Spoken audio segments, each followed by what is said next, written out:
수가성의 여인과 예수님의 7마디 대화를 말씀을 가지고 은혜 시간 되시기 바랍니다. 요한복음 4장 1절에서 30절의 말씀입니다. 예수님께서 유다에서 갈릴리로 가실 때 사마리아를 거쳐서 가셨는데 요한은 주님께서 반드시 사마리아를 거쳐야 하시는 이유가 있다고 기록을 하고 있습니다. 분명히 예수님은 사마리아로 통과해야 할 목적이 있었던 것입니다. 사마리아에서 누군가를 만나기 위해서인데 그 누군가는 수가성에 사는 여인이었습니다. 예수님은 여인을 만나기 위하여 제6시 정오에 수가성에 있는 우물가 앞에서 기다리고 계셨습니다. 그 우물은 야곱의 우물이라고도 하고 야곱에 팠던 그의 가족들이 사용했던 우물이라고도 하지만은 어딘가도 근거는 없습니다. 단지 근거를 굳이 찾아본다면 신명기 33장 28절에 야곱의 셈은 곡식과 새 포도주의 땅에 홀로 있나니 곧 그의 하늘에 이슬로 내리는 곳이라고 이렇게 기록하고 있습니다. 아마도 사마리아 수가성에 오래전부터서 내려오던 전설 같은 것이 아닐까 생각합니다. 이는 수가성의 위치를 보면 알 수 있는데 수가성은 에발산과 그르신산 사이에 위치하고 있다고 소리입니다. 이 성은 과거에 세금이라고도 불려졌고 에브라임 인맥에 속해 있고 여호수아가 죽기 전에 백성들을 모아놓고 에발산의 저주와 그르신산의 축복을 선포하는 곳입니다. 기드온이 죽은 후에 이곳을 바알브레라는 우상 숭배의 장소가 되었고 아발멜렉에 의해 파괴되었고 소금을 뿌렸던 곳으로 사사기 9장 45절에 기록하고 있습니다. 그 후에 재건축이 되어가지고 여로보암의 거주지가 되었고 사마리아인들이 성전을 세웠습니다. 아스로 살만 에살에서 파괴되었고 이스라엘의 수도가 되었습니다. 또 세금 또는 수가라고도 불려진다고도 하고 수가는 술주정꾼 독주라는 뜻인데 사마리아에서 사람들이 술 취함을 의미하는 것이 아닌가 합니다. 사마리아의 죄와 우상 숭배와 세속에 취해 마치 술 취한 사람들처럼 방탕하게 살고 있었습니다. 제6시 한낮에 예수님은 피곤하셔서 수가성이라는 동네에 우물 곁에 쉬려고 앉아 있었습니다.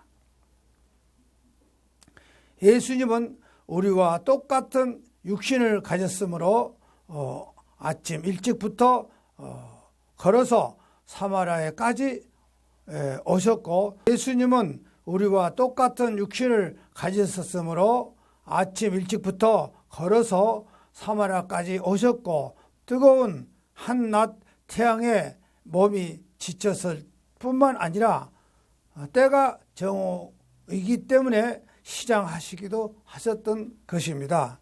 그래서 제자들은 이미 예수님의 식사 문제를 해결하기 위해서 음식을 구하려기 위해서 성내로 들어갔던 것입니다. 예수님은 혼자 우물 곁에 쉬셨으면서 앉아 계실 때에 사마리아의 여자 하나가 우물에 물을 길러 왔는데 예수님은 그녀에게 물을 좀 달라고 하셨다고 소리입니다. 그녀는 왜 한낮 떼약볕에 물을 길러 왔을까? 주석가들은 대부분 이 여자는 외설스럽고 소문이 안 좋은 여자이기 때문에 사람들이 없는 시간을 틈타서 물 길러 왔다고 말을 합니다. 그러나 이 여인은 혹시 소문이 별로 좋지 않은 여자인지는 잘 모르겠지만은 한낮에 물 길러 우물가에 나오는 그것은 분명히 그곳에 계시는 예수님과 만나기를 위해서였다고 볼 수가 있습니다. 우연히 그냥 지나가다가 예수님을 만난 것이 아니라 우물가에 사람들이 하나도 없고 오직 그녀와 예수님만 있으므로 긴 대화를 나눌 수 있는 아주 좋은 기회인 것만은 사실입니다. 이 만남은 사마리아 여인이 의도한 것이 아니라 예수님이 사마리아에서 메시아 복음을 전하기 위하여 진정으로 의도하신 일입니다. 예수님의 첫 번째 대화는 물을 좀 달라. 예수님은 여인에게 주님께서 지금 마시고 또 앞으로 마실 수 있도록 한 말이나 한 드럼의 물을 달라고 하신 것이 아니라 한 번 목을 축일 수 있는 조금 달라고 하신 것입니다. 주님은 마태복음 10장 42절에서 또 누구든지 제자의 이름으로 이 작은 자 중 하나에게 냉수 한 그릇이라도 주는 자는 내가 진실로 너에게 이르노니 이 사람이 결단코 상을 잊지 아니하리라고 하시니라고 말씀을 하셨습니다. 이 여인은 주님에게 대접하는 한 그릇의 냉수가 결코 잃어버리지 않은 하늘의 상으로 받게 될 것이라는 암시하기도 하셨다 그 소리입니다. 예수님의 요구에 여인이 대답하는 내용은 보니 그 여인은 예수님에 대한 전혀 아무것도 모르고 있었음을 분명합니다. 당신은 유대인으로서 어찌하여 사마리아 여인인 나에게 물을 달라고 합니까? 이 여인은 예수님에게 빈정거리는 듯이 말을 했습니다. 당신이 유대인이라면서 어떻게 사마리아 여인인 나에게 물을 달라고 할 수 있습니까? 아마도 당신은 전통 유대인이 아니라 사이비 유대인 것 같습니다라고 뉘앙스를 였습니다. 실제로 예수님은 정통 유대인이 말투가 아니라 갈릴리 나사렛 사투리를 사용하기 때문에 이 여자가 이렇게 말을 했을 것이라고 봅니다. 이 여인은 자기의 말을 거는 이 남자가 진짜 전통 유대인이라면 절대 이곳에 오지도 말도 걸지도 않을 것이라고 말입니다. 그러면서 이 여인은 갈릴리 사투리로 유대인들을 흉내를 내면서 사마리아 여자인 자기에게 말을 거는 이 남자의 정체가 무엇인가 하고 의아해했던 것입니다. 실상 그 당시 예수님은 유대인이었지만은 유대인답지 않은 유대인이었고 왕족이었지만은 전혀 왕족 같지 않은 메시아였던 것입니다. 외모나 말투나 태도는 전통 유대인과 거리가 멀었던 것입니다. 결국 사마리아 여인이 예수님에게 당신은 유대인으로서 어떻게 라고 하는 말을 예수님은 존중해서가 아니라 유대인들 중에 당신 같은 유대인 같지 않은 유대인들도 있군요 하면서 빈정거리는 태도였다 그 소리입니다. 이는 유대인이 사마리아인과 상종치도 아니함이라 라는 구절을 사도 요한의 해석입니다. 예수님의 두 번째 대화는 네가 만일 하나님이 선물과 또 네게 물 좀 달라 하는 이가 누구인지 알았더라면 네가 나에게 구했을 것이요 네가 생수를 내게 줬으리라. 예수님은 사마라 여인의 말투가 거슬렸다는 사실을 부드럽게 드러내신 것입니다. 이 여인은 예수님의 정체에 대해 모르기 때문에 이렇게 무례하게 말하는 것인지 알았다면 절대로 함부로 말하지 않았을 것이라는 뜻입니다. 하나님의 선물을 무엇으로 의미할까? 여기서 주님의 말씀하신 하나님의 선물을 바로 하나님의 메시아이신 자기 자신을 의미한다 그 소리입니다. 유대인들이 오랫동안 메시아를 기다려왔고 역시 사마라 사람들도 메시아를 기다려왔습니다. 예수님은 그리스도는 하나님께서 인류에게 주신 최대의 선물이요 은총입니다. 그런데 정작 메시아이신 예수님께서 자기 앞에 서 계신데도 이 여인은 누군지 모르고 불손한 태도를 보이고 있었습니다. 생수, 살아있는 물, 예수님이 여인에게 달라 하신 물과 예수님의 여인에게 주실 수 있는 생수를 비교해서 주님을 말씀을 하십니다. 예수님이 여인에게 달라 하신 물은 한 번 마시면 끝나는 물이고 예수님이 여인에게 주실 수 있는 물은 생명의 물, 즉 영원히 목마르지 않는 영생물이다 그 소리입니다. 구하였을 것이요 주실 것이라 예수님은 우리 죄인들의 위해서 단 한 번 죽으시고 부활하심으로 영원한 생명을 주신 것입니다. 예수님이 우리에게 생명을 주시기 위해서 여러 번 또는 계속해서 죽으시고 부활하셔야 하는 것은 아닙니다. 이 여인이 먹는 물은 날마다 뜨거운 낮에 물을 길려다가 먹어도 목마르고 결코 죽고 말지만은 예수님이 주시는 생명의 물은 한번 먹으면 영원히 목마르지도 죽지도 않는다는 뜻입니다. 예수님은 한 번의 구속사역인 영원한 효과와 가치가 있는 것입니다.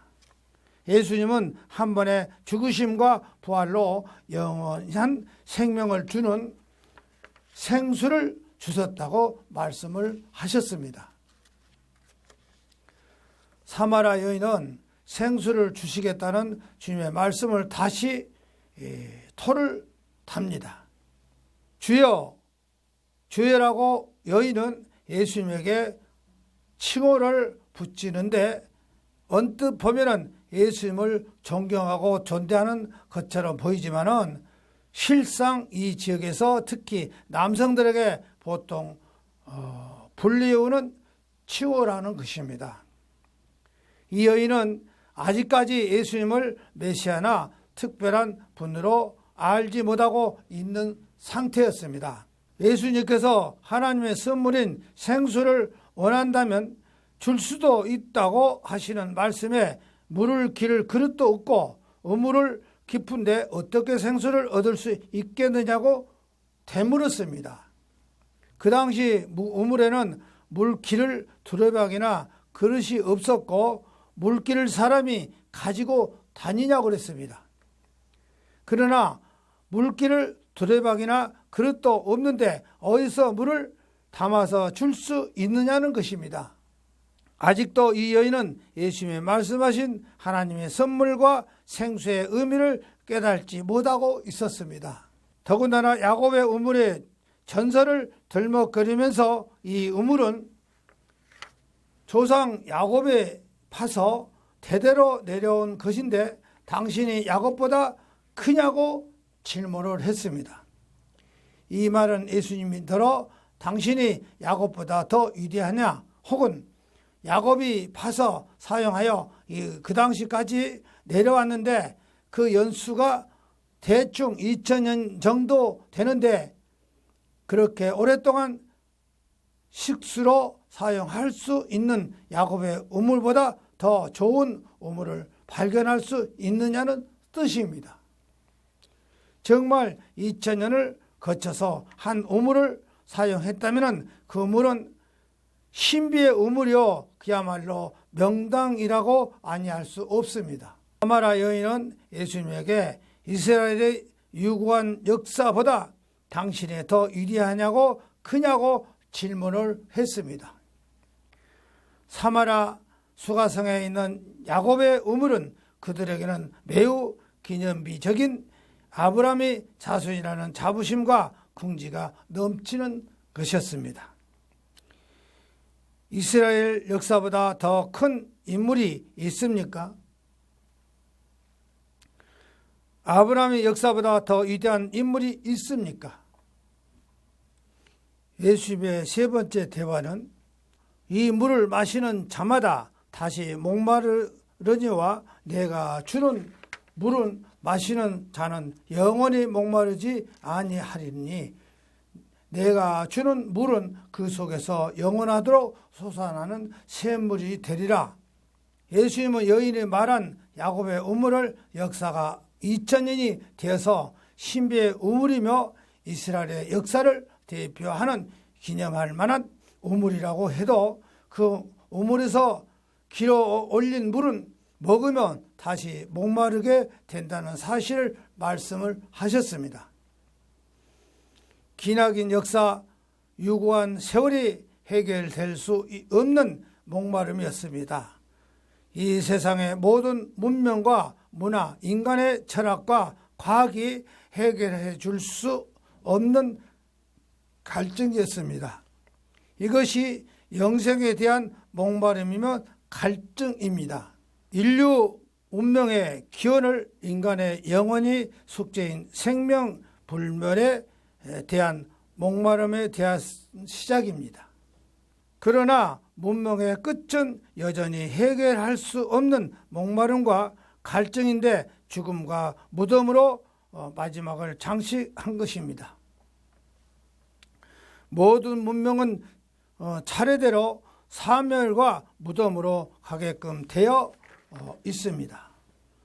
사마라 여인은 말한 메소포타미아 문명의 한 흐름의 야곱의 우물도 역시 마찬가지입니다.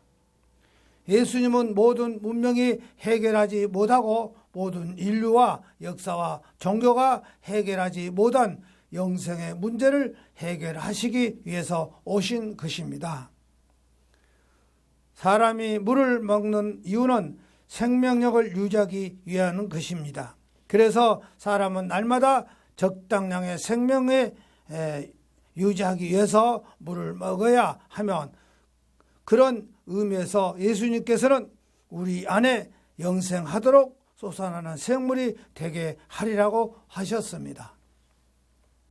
내가 주는 물은 영생토록 솟아나는 샘물이 되리라. 예수님이 주는 물은 어떤 물일까? 당연히 약효과가 있는 생수나 약수가 아닌 것을 분명합니다. 예수님이 주는 물은 그저 자신이십니다. 십자가에서 흘리신 피와 죽으신 그의 부활을 의미한 것입니다. 예수님은 자기 자신을 우리에게 물로 주셨다고 합니다. 물은 생명수입니다. 예수님이 주는 그리스도를 믿고 우리를 삶 속에 영접할 때 예수님은 우리 안에서 영생을 향하여 솟아나는 샘물이 되신 것입니다.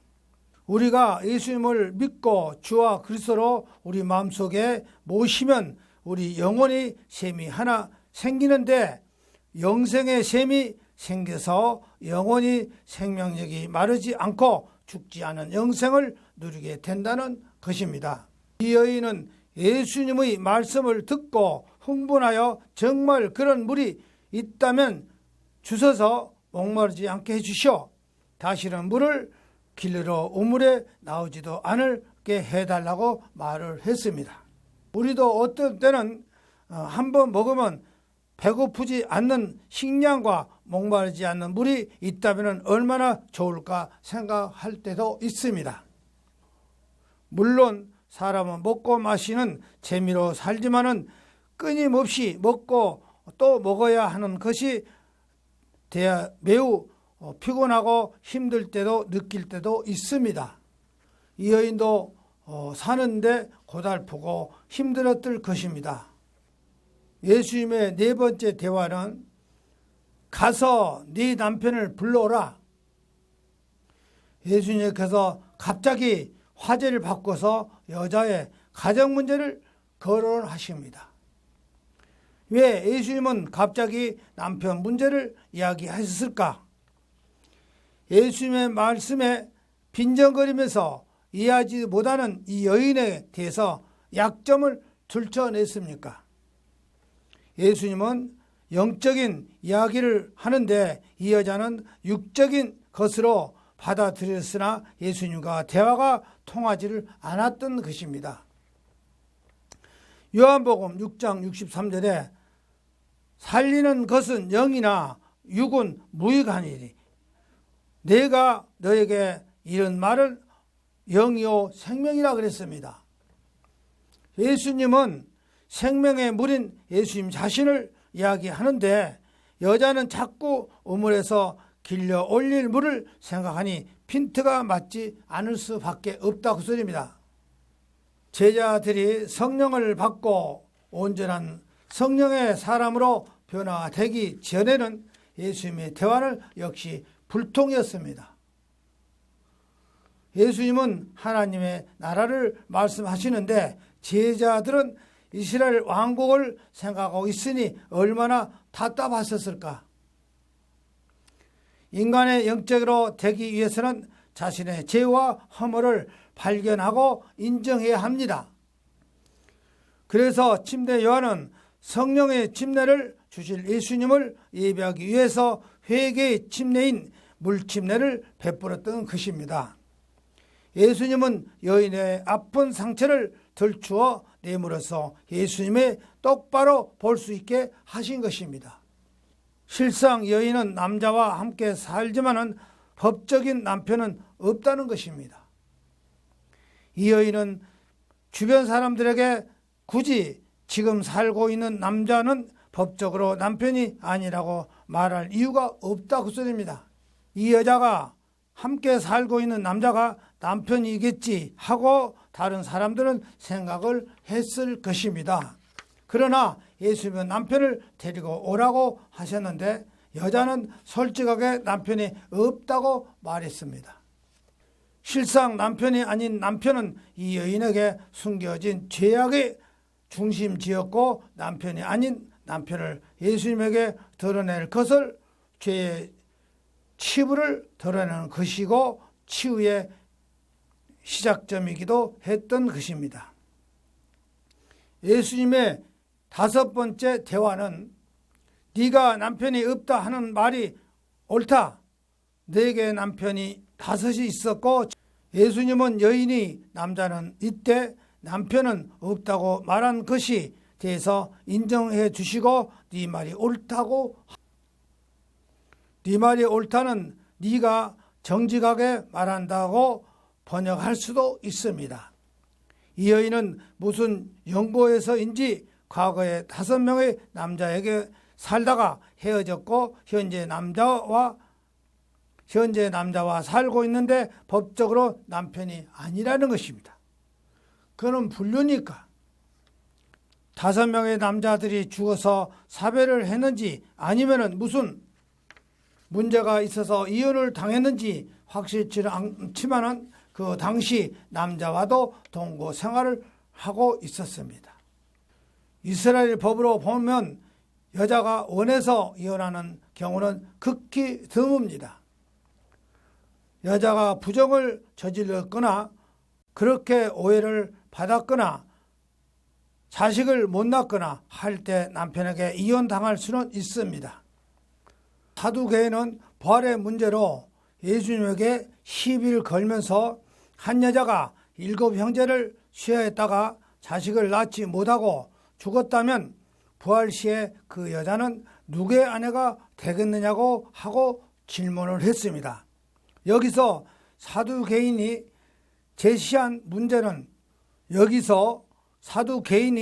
제시한 문제는 계대 결혼이라고 하는 법적으로 하자가 없는 결혼이었습니다. 예수님은 이 여자가 과거에 5명의 법적인 남편이 있지만 지금 6번째 남자는 법적으로 남편이 아니라는 것을 말씀을 하셨습니다. 예수님은 남편이 없다는 여인의 솔직한 고백이 다시 한번 네 말이 참되도다고 말씀하셨는데, 앞에서 네가 정직하게 말한구나 하셨고 또 이어서 네가 참되도다 말하고 하셨습니다. 실상 이 여인은 자신의 과거를 숨기고 살 만큼 떳떳하지 못했고 문제가 있다 것입니다. 가면을 쓰고 살았다고 볼 수가 있다 그 소리입니다. 그래서 예수님 앞에서 자신의 잘못이 드러났을 때에 부인하거나 변명을 하지 않고 솔직하게 고백을 했다는 것입니다. 이 여인이 사마라 여자였고 부정한 여자였지만은 예수님에게 정직하고 진실하다고 평가를 받을 것은 자신의 잘못과 가오를 예수님 앞에서 숨기지 않고 인정하셨다는 데 있다 그 소리입니다. 신령과 진정으로 예배하는 자를 하나님께서 찾으신다고 말씀을 하셨습니다. 하나님을 찾으신 신령과 진정으로 예배하는 것이 무엇입니까? 자신의 과거와 허물을 부인하거나 숨기지 않고 솔직하게 하나님 앞에 고백을 하고 인정을 한 것입니다. 죄를 인정하고 고백하는 것이 곧 신령과 진정으로 하나님을 예배하는 것입니다. 어차피 하나님의 의인을 찾으시는 것이 아니라 죄인을 찾으려고 구원하시려고 예수 그리스도를 이 세상에 보내셨던 것입니다. 하나님의 구원자 그리스도 예수를 만날 자격이 있는 자는 자기의 허물과 죄를 솔직하게 인정하고 고백해야 한 것입니다. 자기 죄를 숨기고 부인하고 변명하는 자는 구원의 그리스도를 만날 자격이 없다는 것입니다. 그러한 자들은 그 당시 바리새인, 율법사, 사두개인 등 외식하는 종교자들입니다. 여자는 자신의 숨겨진 과거를 훤히 들여다보시는 예수님을 알아차리고 주여 내가 보니 선지자 소유로다 하고 고백을 했습니다. 이 여인은 자신의 과거를 사람들에게 숨기며 살아왔고 누설하지 않으려고 대낮에 뜨거운 햇빛을 받으며 우물에 와서 물을 길러 가곤 했는데 예수님 앞에서는 열실히 드러내는 자신의 정체에 그만 마음이 무너져 버리고 만 것입니다. 예수님께서 밤이 낮도록 고기를 하나도 잡지 못한 베드로에게 깊은 곳에 그물을 내리라고 하셨을 때 베드로는 주님의 말씀에 순종하여 그물을 던진 그물이 찢어지도록 고기를 많이 잡았다고 했습니다. 그때 베드로는 주님 앞에 엎드려 나는 죄인으로서이다 나를 떠나소서라고 고백을 합니다. 어부 전문가인 자신보다 물속에 훤히 꿰뚫어 보시는 예수님을 인지하셔서 베드로는 자기의 죄임을 깨닫고 고백했습니다. 그리고 모든 것은 버리고 주를 따르게 된 것입니다. 그러나 베드로는 그때 예수님의 그리스도시요 메시아인 것을 알지 못하고 위대한 선지자로 랍비로 알게 되었던 것입니다. 이 여인도 자신의 속을 훤히 들여다보시는 예수님을 선지자로 여겼으므로 예배를 장소를 질문을 합니다. 그 당시 유대인들은 예루살렘 성전에서 하나님을 예배했고 사마라인들은 그리신 산에서 예배를 했습니다. 성전 건축에 동참했던 사마라 여인들은 예루살렘에 있는 유대인들로부터서 거부당하자 그리신 산에서 사마라 성전을 세우고 하나님을 예비를 했던 것입니다. 같은 하나님을 믿으면서 서로 다른 장소에서 예배하는 일이 대해 이 여인은 고민을 하고 있었던 것입니다. 비록 남편은 5이나 거쳐서 한 남자와 사는 비천한 여인이지만은 늘 조상들의 섬겼던 하나님을 어떻게 섬겨야 하는가에 대해서는 의문이 있었던 것입니다. 우리가 예수님을 믿고 하나님의 섬기는 신앙생활을 할 때 항상 의구심이 드는 것이 내가 신앙생활을 정말 잘하고 있는가, 혹시 내가 잘못 믿고 있는지 아는가 돼서 문제입니다. 나는 정말 잘 믿고 있다고 생각하는데 그게 아니라면 얼마나 억울하고 슬플까요? 물론 어떤 사람들은 그냥 교회 다니면 현금하고 봉사하면 하나님이 알아주시겠지 하고 생각 없이 종교 생활하는 사람들이 많이 있습니다. 그러나 이 여인은 하나님을 예배하는 장소를 예루살렘인가 그리신 산인가 대선지자들로 여기는 예수님에게 질문하여 정답을 알고자 했습니다. 이렇게 진지한 마음으로 하나님을 섬기고자 했기 때문에 자신이 과거에 대해서도 거짓말을 하지 않고 솔직하게 예수님에게 고백을 했던 것입니다. 이 사람이 어떤 상황에서 어떤 환경에서 살든지 진심으로 하나님을 찾고자 하는 자는 거짓말을 하지 않습니다. 겉으로는 목사하고 장로하고 교회를 오래 다녔어도 진심으로 하나님을 찾지 않고 욕심으로 복받고자 하나님을 찾는 자들은 자신의 욕심을 채우기 위하여 거짓말을 반복듣기 하고 가식과 유선으로 옷 갈아입듯 한다 그 소리입니다. 이 여인은 오랫동안 종교적 숙제였던 하나님께 예배하는 한 장소에 대해서 예수님에게 대답을 듣기 원했던 것입니다. 예수님의 6번째 대화는 아버지께 참되게 예배하는 자들은 영과 진리로 예배할 때가 오나니 곧 이때가 아버지께서 자신에게 이렇게 예배하는 자들을 찾으시니라 했습니다. 예수님은 사마리아 여인이 오랜 수건이었던 예배 장소에 대해서 말씀을 해 주셨습니다. 그리신 산도 아니고 예루살렘도 아니고 하나님을 예배하는 자들은 신령과 진정으로 예배해야 한다고 말씀을 하셨습니다. 하나님은 장소에 구애받는 분이 아니라는 뜻입니다. 장소에 구애받는 신은 우상이면 귀신입니다. 하나님은 온 천하 만물 가운데 계시고 특히 영으로 우리와 함께 하신다 그랬습니다. 신령과 진정이란 무슨 의미인가? 신령과 진정이라는 뜻입니다.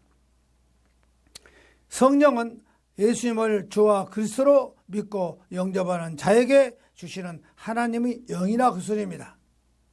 예수님을 그리스도로 믿고 영접하여 성령으로 모신 자들이 진리이신 그리스도의 말씀으로 하나님을 섬겨야 한다는 뜻입니다. 예배하는데 개가 그의 주인 발 앞에서 엎드려 주인이 손을 혀로 핥다든가 또는 존경한 숭배의 뜻으로 안전히 납작 엎드리는 것을 의미한다 그 소리입니다. 신령과 진정으로 하나님을 예배하는 예수님을 말씀을 기존에 했던 종교의식과 완전히 구별되어서 눈에 보이는 형식이나 가식적인 외식적인 것을 완전히 배제하고 진실과 성실함으로 하나님을 섬기라는 뜻입니다. 하나님은 예배하는 핵심은 장소나 성전의 크기, 모양이 아니라 사람의 마음이 되어야 된다 그 소리입니다. 예수님을 그리스도로 믿고 성령을 마음에 모신 자가 진실함과 성실함으로 거짓 없이 하나님을 섬기고 따르는 것이 곧 참된 예배가 된다 그 소리입니다. 장소에 집착하고 현상에 집착하고 눈에 보이는 것에 집착하는 예배는 이제 다 지나갔고 하나님이 그러한 유선적인 예배는 받지 않는다 그 소리입니다. 예수 그리스도를 마음에 새롭게 하고 성령으로 거룩함을 이루며 하나님께 말씀하신 것을 순종해 나가는 삶이 곧 예배라 그 소리입니다. 예배의 가장 첫 번째 단계는 솔직하고 진실하는 것입니다. 예배를 가장 방해하는 악한 요소는 거짓과 가식, 죄를 숨기는 것입니다. 그런 면에서 예수님을 사마라 수가성 여인을 정직함과 솔직함을 받으셨습니다. 이제 예수님과 여인과 대화의 끝을 가까웠습니다. 여인은 예수님에게 메시아 이야기를 꺼냅니다. 유대인들과 사마라 여인들이 공통적인 대망은 곧 메시아가 오시기를 것입니다. 유대인들과 사마라인들이 전혀 섞일 수 없고 함께 공유할 수 있는 것이 없고 모든 것이 다 갈등이며 이질적이지만 한 가지 공통점은 메시아를 대망하는 사상입니다. 메시아는 모든 인류의 소망이고 대망입니다. 어떤 종교를 가졌든지 또는 종교를 가지고 있지 않더라도 모든 사람들은 다 절실한 원하고 기다리는 분이 곧 메시아이십니다. 메시아는 인간을 죄와 사망과 고통과 질병에서 구원해 줄 수 있는 구원자 그리스도이십니다. 물론 여러 종교들이 메시아 그리스도라는 이름을 말하지 않고 부르지 않지만 모든 종교들이 간절히 원하는 소망은 썩어질 세상 가운데서 구원받아 새하늘과 새 땅 영원한 쇠하지 않는 무릉도원과 같은 천국에서 사는 것입니다. 종교는 각각 달라도 그 정상은 메시아 그리스도를 하나가 된다는 것입니다. 그 메시아 그리스도로 이 세상의 죄와 판단을 구원하기 위하여 오신 분이 역사적 예수님이신 것입니다. 여인은 메시아 곧 그리스도라고 하는 이가 오실 줄을 내가 아노니 그가 오시면 모든 것을 우리에게 알려주시라고 예수님에게 말을 했습니다. 예수님의 7번 대화. 네가 말하는 내가 그라. 예수님의 마지막 대화는 아주 간단합니다. 너희가 그렇게 소원하고 바라던 메시아 그리스도가 바로 나니라. 이 말씀을 절망과 자포자기 속에서 하루하루 살아가는 사마라 여인뿐 아니라 모든 세상 인류들에게 던져주는 주님의 희망의 메시지입니다. 어떤 이는 카톡에 이런 문구가 있다. 답이 없다. 그렇다. 인생에는 출구가 없고 답도 없다. 그러나 인생의 유일한 출구와 답은 모든 인류가 그렇게 소망하고 기다렸던 메시아 예수 그리스도이시다. 우리 인간이 역사의 한 토막 속에 함께 먹고 마시고 걸으시고 대화하시고 아파하시고 슬퍼하시고 주무시고 피곤해 하시고 쉬기도 하시고 하나님 앞에 열렬한 간절하게 기도하시고 우리 인류의 모든 죄를 짊어지시고 십자가에서 죽으시고 죄가 전혀 없으시기 때문에 부활하셔서 우리 모든 산자와 죽은 자의 주와 그리스도가 되신 예수님만이 인생의 출구요 답이 되신 것입니다. 여인은 예수님이 메시아라는 답을 듣고 물동이를 버려두고 그렇게 만나기 싫어서 숨어 다니던 온 동네 사람들에게 소리쳐 외쳤습니다. 내가 행한 모든 일을 내게 말한 사람은 와서 봐라, 이는 그리스도가 아니냐? 끝으로 답은 하나밖에 없습니다. 예수를 그리스도 메시아로 믿고 마음 깊이 받아들이는 것입니다. 예수 그리스도만이 인간이 죄와 사망으로 갇힌 막장에서 의와 생명과 자유로 나가는 비상구며 하나님 앞으로 나가는 광명대로가 된다는 것을 믿으시기를 거룩하신 우리 주 예수 그리스도의 이름으로 축원드립니다.